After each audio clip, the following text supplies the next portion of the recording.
Good evening viewers. আজকে আমি একটি ছোট্ট এক বাচ্চা ছেলে তার গল্প শোনাব। ছোট্ট এক ছেলে ছিল, প্রচন্ড রাগী। তাই দেখে বাবা তাকে একটা বুদ্ধি করে উপদেশ দিল।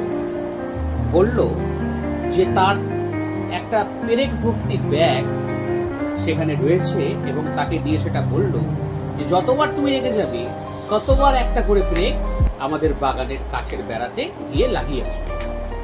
প্রথম দিন এই ছেলেটিকে বাগানে গিয়ে 37টি পেরেক মারতে হলো। পরের কয়েক সপ্তাহে ছেলেটি তার রাগকে কিছুটা নিয়ন্ত্রণ আনতে পারে, তাই প্রতিদিন কাঠে নতুন পেরেকের সংখ্যাও ধীরে ধীরে কমে এলো।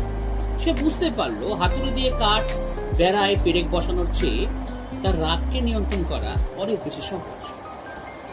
শেষ পর্যন্ত সেই দিনটি এলো যেদিন তাকে একটি পেরেকও আর মারতে হলো না। সে তার বাবাকে এ কথা জানালো। তার বাবা তাকে বলল, এখন তুমি যেসব দিনে তোমার রাগকে পুরোপুরি নিয়ন্ত্রণ করতে পারবে সেই সব দিনে একটি একটি করে পেরেক খুলে ফেলো। অনেক দিন চলে গেল এবং ছেলেটি একদিন তার বাবাকে জানালো যে সে সব পেরেকই খুলে ফেলতে সক্ষম হয়েছে। তার বাবা এবার তাকে বাগানে নিয়ে গেল এবং কাঠের বেড়াটি দেখিয়ে বলল, তুমি তো খুব ভালোভাবে তোমার কাজ সম্পূর্ণ করেছো।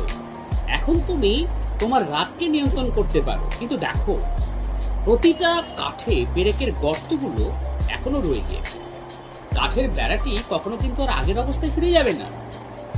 যখন তুমি কাউকে রেগে গিয়ে কিছু বলো তখন তার মনে ঠিক এমন একটা আঁচড় পড়ে যায়। তাই নিজের রাগকে নিয়ন্ত্রণ করতে শেখো। মানসিক ক্ষত অনেক সময় শারীরিক ক্ষতর চেয়েও অনেক বেশি ভয়ঙ্কর।